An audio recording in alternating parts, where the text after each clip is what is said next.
Hello, in this video I want to show you how to fix the problem when all of the downloads in Google Play Store are stuck on a pending in Samsung Galaxy Flip 5.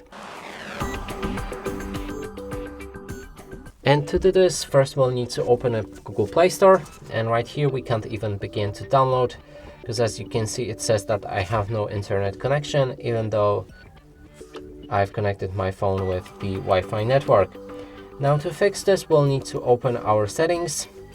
Then scroll all the way down and locate General Management.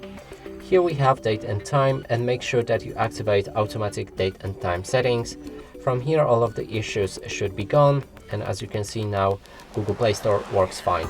And that's it for this video. Hope you like it. Please consider subscribing to our channel, leave a like and a comment below.